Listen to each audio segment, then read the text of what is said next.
Hi, everyone. It's Jen DeWall. And on this week's episode of the Leadership Habit Podcast, we are talking about how to be an effective leader. And joining me in that conversation is Dr. Barbara Dalle Pezze. Dr. Barbara Dalle Pezze is an internationally recognized leadership coach, life strategist, facilitator, and author, distinguished by her capacity to inspire and empower, and by her unique ability to connect and tune in with people from highly diverse cultures, ages, and backgrounds. Join us as we talk about what you can do to be an effective leader.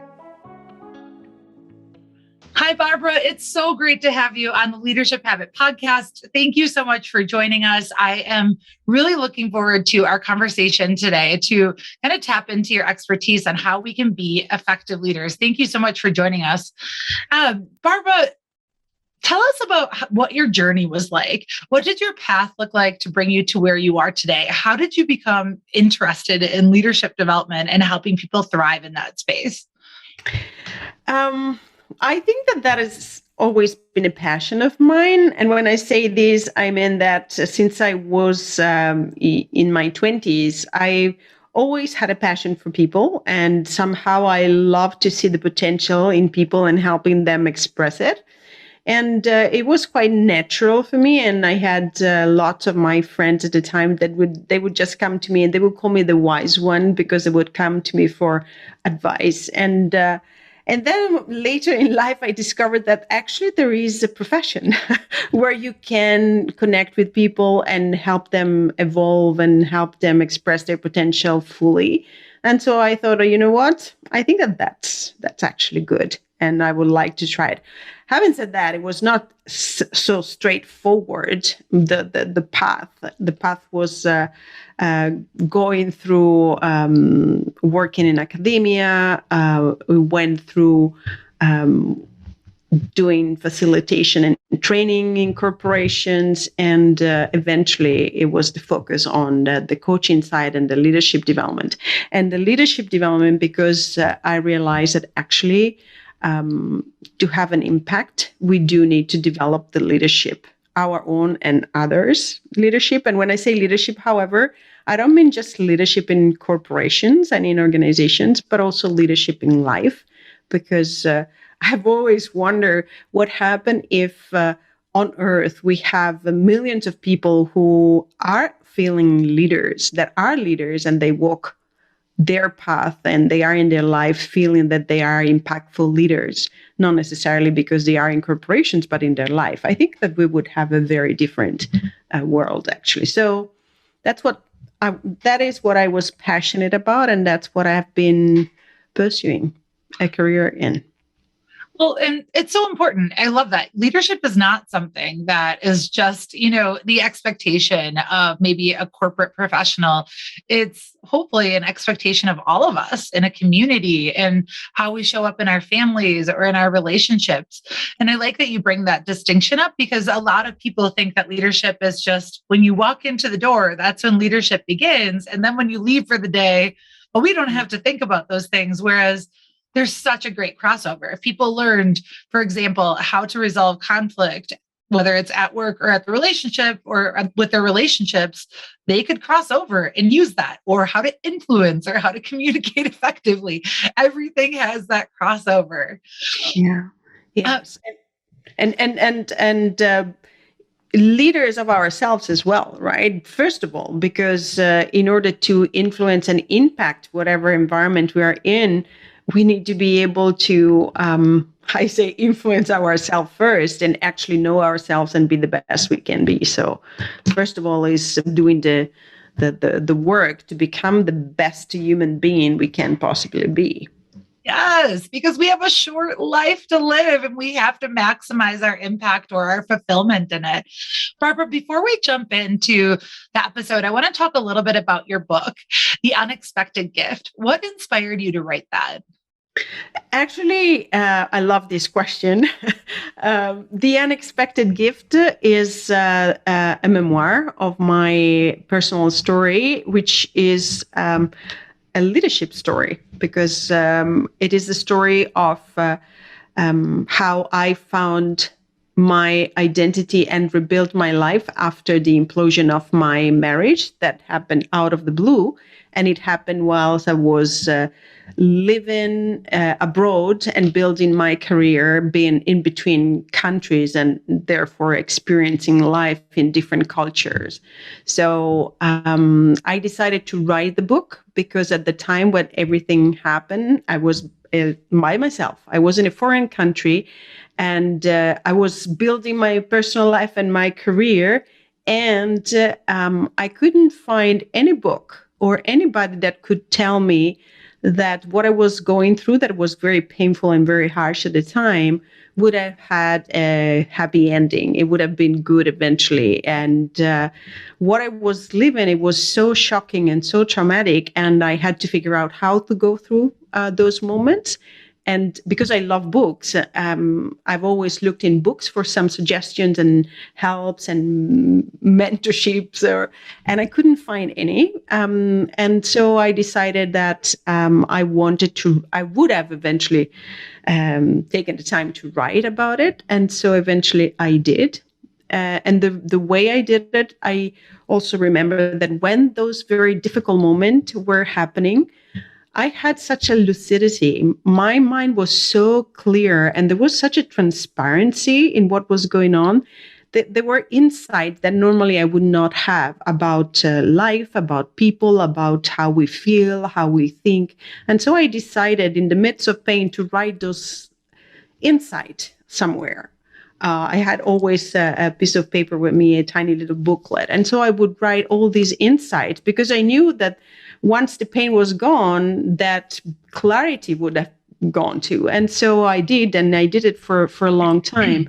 And eventually, when the time was right and when the life showed the ending of the story, then I could put everything together and I decided to write a book. And now it is my contribution for people that go through traumatic experiences, that want to they want to know, and I want to tell them from the future that it's going to be all right, that it's going to be fine, no matter what they think or feel at the moment, because that was my experience. And I share what I went through and how it is now from the future. And I think that that's a great contribution. And it is also a way to help people going through a process of healing. And it also is for those people that are next to people who suffer a lot, because often we do not know how to deal with the pain of others. And so, yeah, I wanted to give this contribution because I'm sure it is not for everyone, but for those who go through very difficult and painful situations, I think it is a good hand. At least this is what I was looking for. So that's why I wrote it. I love that you wrote a book just to give people hope and hopefully help them inspire their journey of clarity, that even though they might feel at the bottom or just wrapped up in the pain and the trauma of an experience, that there is a way out, that there is, there will be clarity, time will pass, and they will come out better on the other side. I think it's so important. And I think it's important to talk about on this podcast too, because again, leadership is not just something that we do at work. Leadership is how we live our lives and how we essentially manage situations, overcome obstacles and adversity, and come out on the other side to truly maximize the experience that we have on our short time here. So thank you for writing that book, Barbara. I guess my last question about it is, if we took out one nugget from the book, what's one important piece from the book that you wanted to share with the readers? Well, given that, I love it all, actually. But given that in these days I am speaking a lot about role models and mentors, I would like to take that little piece from the book. There is a chapter where I speak about unexpected mentors, and it is very beautiful, I think, because although I've been blessed with many people and many amazing friends and family that love me, when I went through that experience, my friends, the people around me, did not have the experience of the depth of pain I was going through. And so even if they were loving me a lot and they were there for me, again, they could not support me in the sense of how do I go about to move forward. And I found unexpected mentors in people that went through the atrocity of the Second World War. Survivors of concentration camps experiences, and they wrote about it, and they wrote their story in books. And so I started reading their stories, and I wanted to find and I was looking in their books to find how did they go through that, and what did they leverage, how were they thinking, what were they doing, what was that made the difference so that they survived something so traumatic. And so they were my new community. I found that I belonged to that community, not because what I went through is nearly close to what they went through, but exactly because of that, they went through so much more. They were able to, somehow I felt like I belonged to them. They were able to understand me somehow. And in their words, I found so much lessons that I could learn and that I could put into practice myself. And they became the giants of the soul for me and my unexpected mentors, because it was as if I was on their shoulders and I could see forward. What I said before that my book wants to do, speak from the future, you're going to make it. That is the message I got from them, right? They were showing me that they made it in such a difficult situation. So who am I not to make it? Given that they made it. So they were my unexpected mentors. And still today, I am looking to them for greatness, for becoming the best possible human being I can be. My gosh, I love that story, right? It's all about, sometimes within leadership, we have to look around us. Who has been in our shoes before? Again, not saying that you were in the same circumstance at all. But if we just look at a high level, that if we look around us and our surroundings, who may have experienced conflict before, who may have experienced pain, who may have experienced this circumstance that you're in, someone may have done that. And what can you learn to be able to help yourself heal, move forward, be more resilient? I think it's so important to look around us, because I think our natural tendency is to isolate and say, I'm all alone and no one has ever gone through something that I've gone through. And again, while we can't compare everyone's experiences to our own because they're all unique, and we can't, not looking at the concentration camps as a comparison, we can find ways that we are more alike than we are different, and that we can find healing in being inspired by others and how they showed up. I think that's a really important message. And also allow me to add the link to leadership, right? They had amazing leadership in what they went through and how they responded and how they acted in that situation. And I believe that they lived courage. They were resilient. They trusted in life. And at the different degrees, if you look carefully, these are traits that we need in today's in our situation today, being it at work. Courage is simple. For example, if you have to have a very difficult conversation with somebody, right? And you do need the courage to start that conversation, to bring up some topics. We need resilience because we want to go places, we want to achieve certain goals, and sometimes it is hard. And so you need to stick to your goal and your intention, and don't get frustrated too much, at least, but keep going and being resilient about it, right? And trust that eventually what's good and what's honorable eventually you will make it and will be the one element that will be the winner, right? So I think that with a different degree of intensity and pain, but the traits and the qualities that we need in leadership, some of the qualities are these, right? Courage, resilience, trust.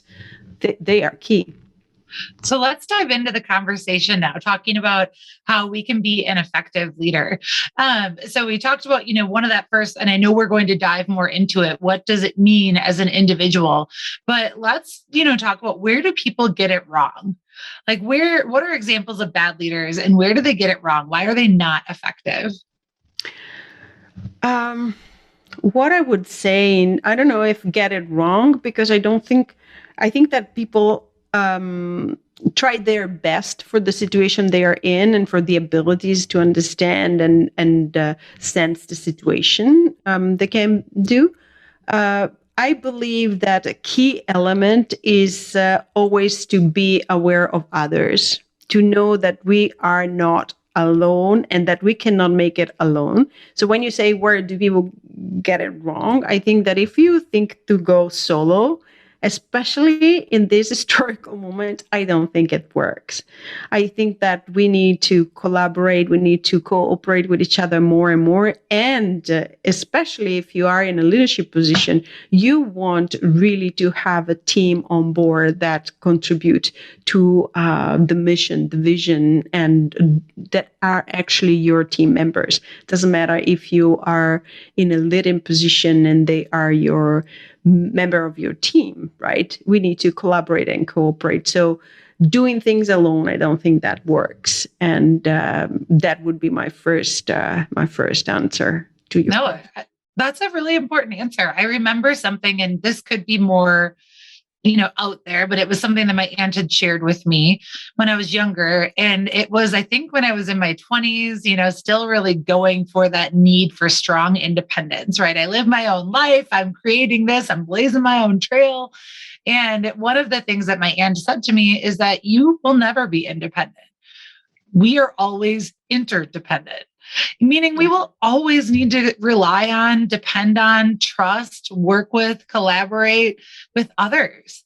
And you're right. I think the first, where do people get leadership wrong? It's when they think that it's, and I forget again who said this, but when they think it's a me and not a we. And it's, we get that wrong when we just think that it's all about us. And that's when we miss out on the opportunity to leverage people's strengths, to connect with others, and to get the most out of a team. How else do people maybe, I guess, what else gets in the way of people being effective leaders? I think when we say and we think, I know better, and we therefore have an arrogance that does not allow us really to listen to others and to take into consideration their contribution. And I think that we need a level of humility, which doesn't mean that we do not have, we do not act with power or with strength. So humility is the fact that tells us that I am not perfect and I always am in need of help from others, not because I am not enough, but because, as we just said, with others is better. We need their contribution. Whereas, and there's still too many people who are in charge. They think that they know what is needed and that's it. And what other bring to the table might not be as important or as worthy of being taken into consideration. And so again, I would say that arrogance is what becomes a big barrier. It becomes a big barrier to be an effective leader. Oh my gosh. I say this when I teach classes on behalf of Crestcom for leadership development. When someone is onboarded into our class, the first thing I say is no ego. Drop your ego. Every person is here to be both your teacher and your student. We can all learn from each other and we can all teach each other something, but your ego is going to be the biggest obstacle that you will ever have to overcome. Because I think ego also, that creates that friction, the frustration, especially if something doesn't go our way. Recognize the impact of ego and how much it can personalize things that don't ever need to be personalized. Mm-hmm. And that we're just all humans doing our best. I love that coming back from it when you correct it. It's not that people are getting it wrong, right? It's that everyone's trying their best. I love that mention that you had said, because it truly is. We have to trust that people, assume positive intent. People are doing the best that they can with the information, experience, tools that they have. But hey, we're going to give you a different way to approach it today. For those that may not realize how you could be showing up, that could be maybe creating friction on your team. We're going to talk about that. Crestcom is a global organization dedicated to developing effective leaders. Companies all over the world have seen their managers transformed into leaders through our award-winning and accredited leadership development programs. Our signature BPM program provides interactive management training with a results-oriented curriculum and prime networking opportunities. If you're interested in learning more about our flagship program and developing your managers into leaders, please visit our website to find a leadership trainer near you. Or maybe you yourself have always wanted to train and develop others. Crestcom is a global franchise with ownership opportunities available throughout the world. If you have ever thought about being your own boss, owning your own business, and leveraging your leadership experience to impact businesses and leaders in your community, Crestcom may be the right fit for you. We're looking for professional executives who are looking for a change and want to make a difference in people's lives. Learn more about our franchise opportunity on the Own a Franchise page of our website at crestcom.com. Barbara, so where do you begin to become an effective leader? What's the starting point for that? I always start with doing the inner work of leadership on ourselves. And I always speak about a metaphor in relation to this first step, which I love, which is the metaphor of the watch. And if we consider a beautiful watch, you can think about any watch you want. I like Patek Philippe, so I use that. And Patek Philippe, they have some models where you see through the glass and you see all the engines and all the tiny little parts that constitute the movement of the watch. And they are clear, they are clean, they work in sync perfectly, and you can see the tiniest of them, and they are all perfectly synchronized and they are taken care of. So I think that the first step is really to do the inner work so that we can have our inner engine as clean, as clear, as well functioning, as shiny as the Patek Philippe watch. Because once that's done, that means that we have done the inner work to taking care of our understanding how we work, how we function emotionally, from a cognitive perspective, from a psychological perspective, even from a spiritual perspective for those who have that dimension.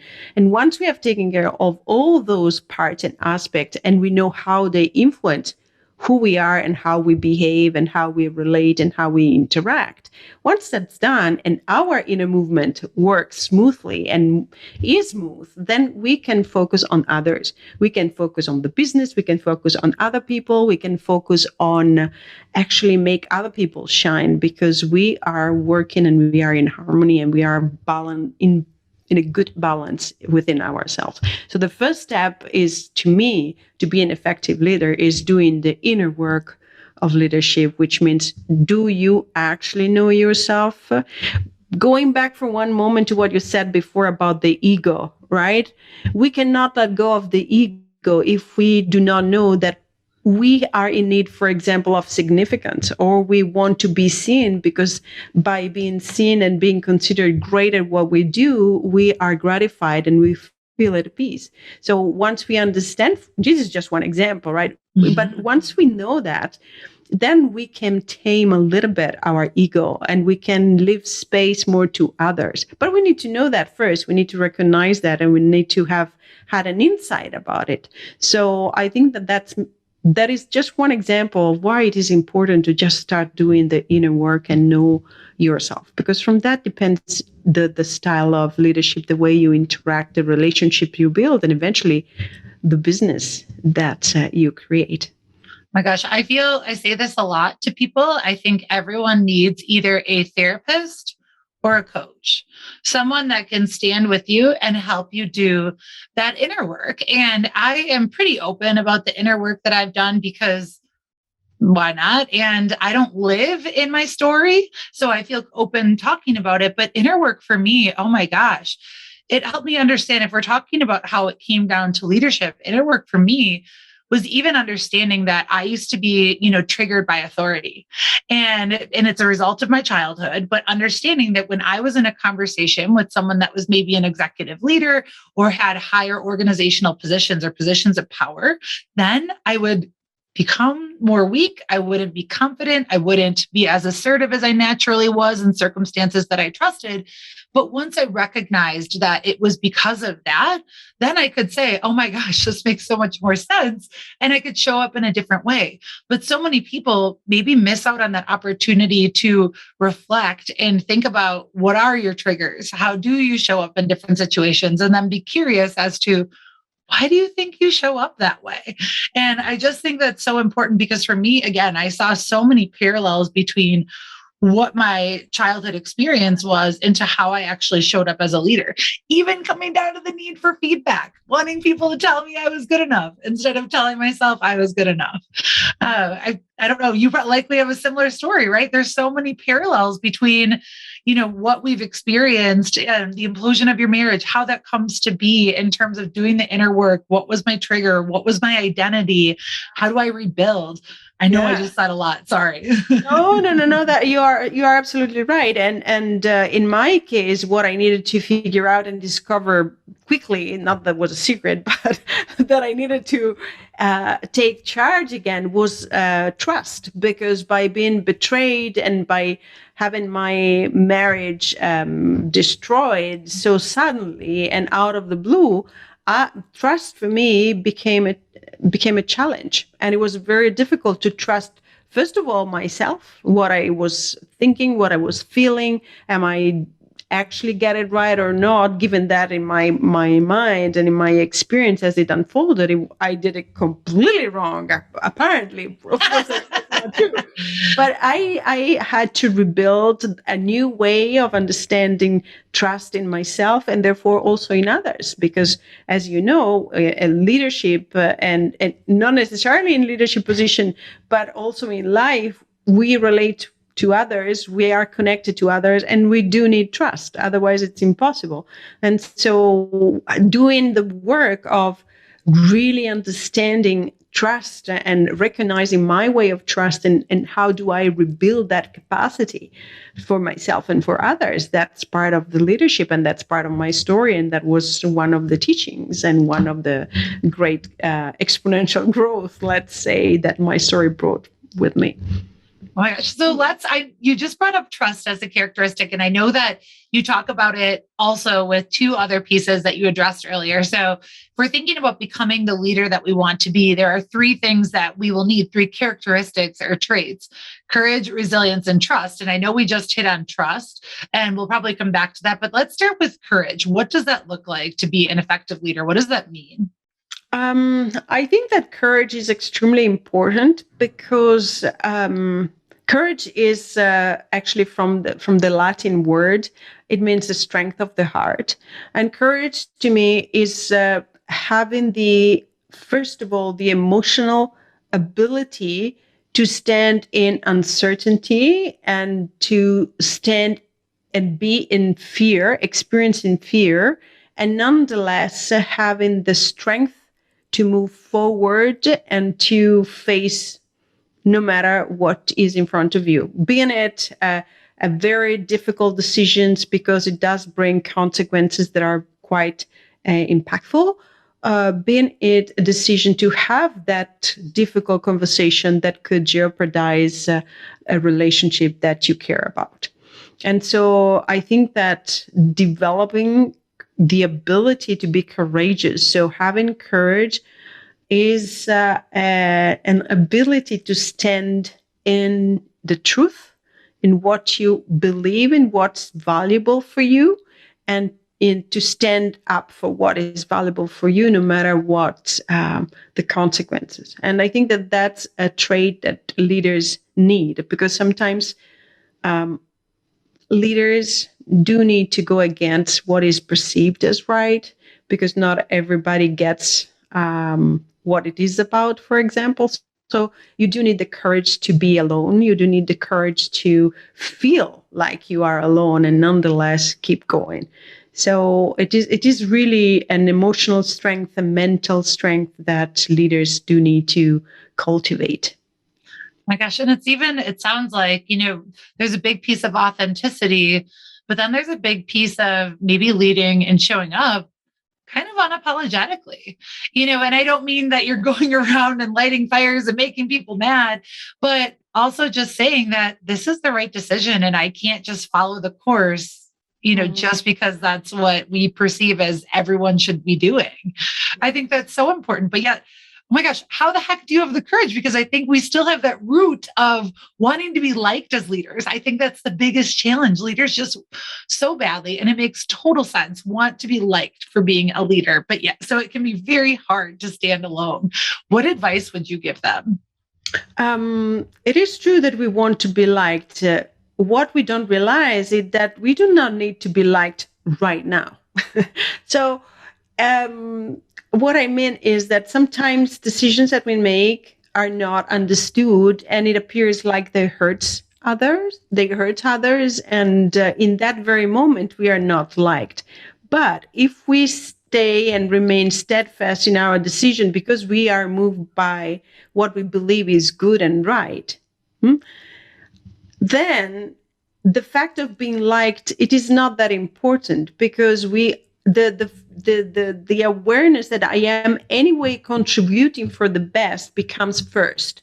And my desire, need to be liked, which is still part of the ego, can go second. And so it is part of learning to be a leader, the fact that even if I'm not liked right now, let's leave time and see, right? Because the goodness of what I am proposing, the decision I made, will show up eventually in some form, in some sort. So people that right now don't understand my decision and they don't like me right now, they might come back and like me later or reconsider, right? And if they don't, that's okay. I've done my journey and I have been living in integrity with what I believed was the right decision, given the circumstances, the data I had at my disposal. So I think that we need, and that's where also the courage plays a part, right? We need to stand in uncertainty of not being liked for a while. And it doesn't mean that we won't be liked forever, but it is right now, from that particular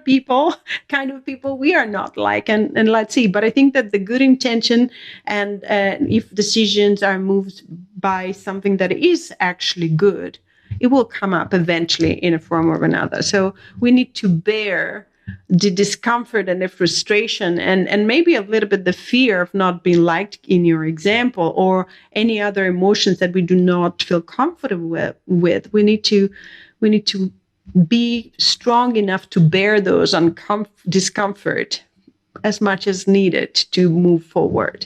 Does it make sense? Yeah, absolutely. Yeah. Embrace the discomfort, that there is not necessary. I think people always think there's a quick fix, and sometimes it's just time. And you've got to understand that it's a moment of time. This too shall pass. It will not be like this forever. And, give yourself that hope and understanding, which I think leads into your second characteristic of being an effective leader, which is resilience. So of how, resilience might be still pushing through, even when people may not agree with your decisions or like you, or, whatever the event or circumstance might be. Yes, and keep going and be determined and keep looking at what is your goal, what is that you want to achieve, what is that you want to communicate, and even if now you are not able to do it, doesn't matter. You keep going with the good intention that moves you right underneath, and so you keep going, and you have that trust. That's why they go together.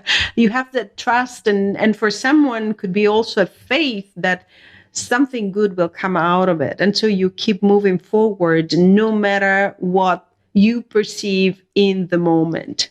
Because sometimes we perceive it, as it was for me, in my experience, I had to become resilient because what was happening in the outside world, it was totally not positive. It didn't speak about the great opportunities coming in the future. Actually, it felt very often like everything was gone and everything was done and it was finished and there was no future anymore. And so I had somehow to, feel that, think that, and then doesn't matter, I move forward as if there is actually a future, as if there are great opportunities, even if in the moment I don't feel that.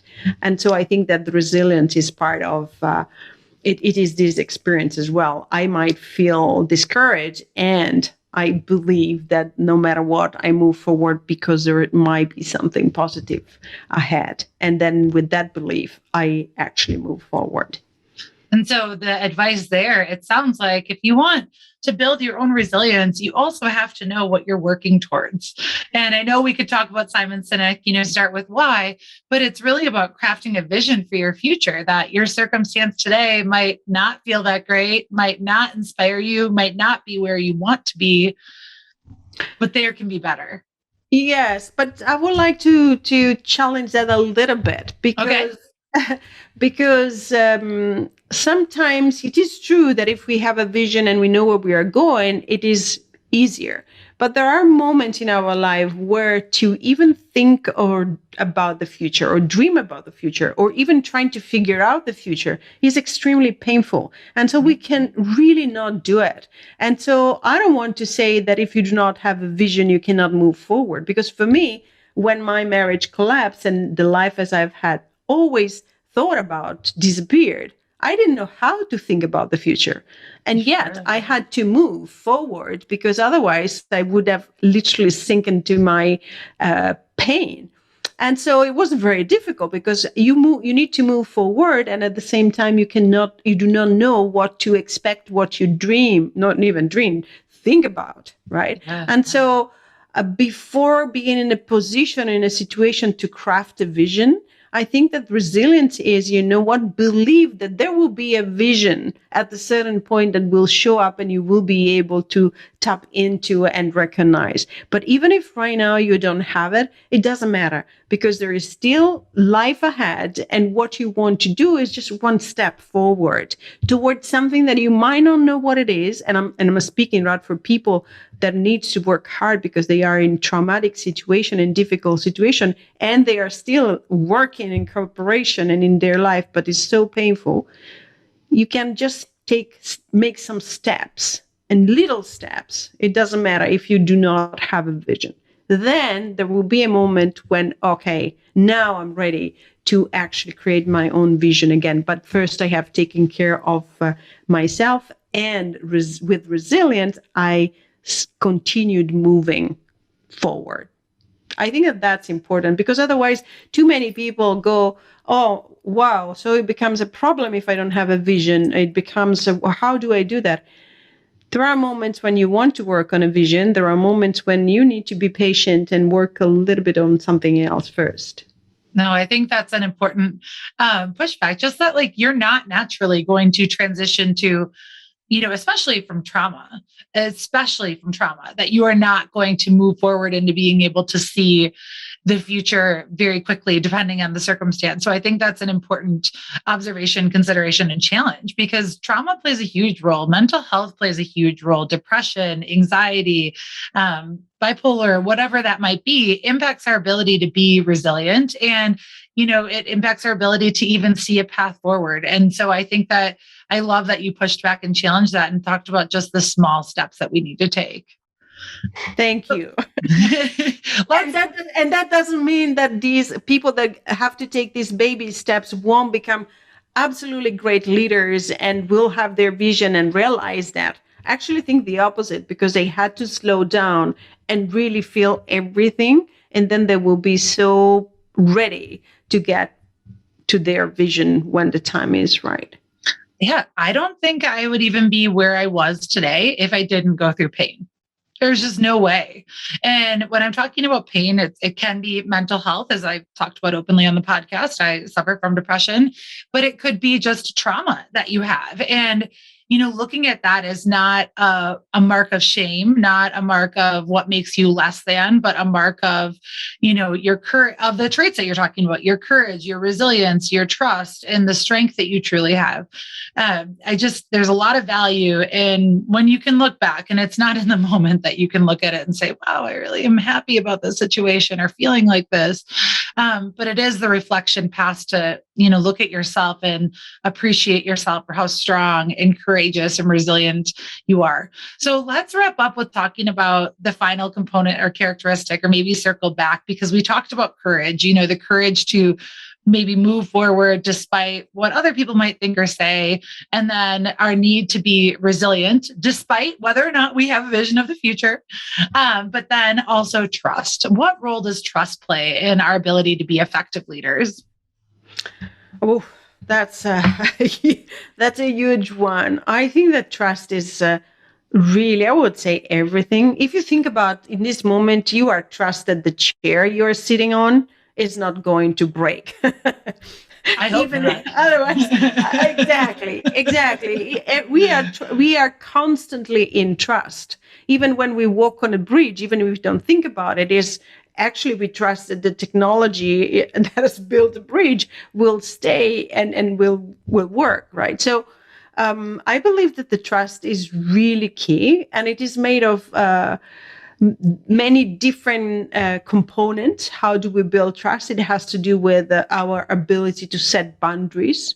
For example, and now I'm talking about trust in relation to people, right? Set boundaries and be sure that if I am communicating in relation, or I am in a relationship with you, you know where my boundaries are and you're not stepping on them or beyond those boundaries that are important for me, because they constitute my safe space.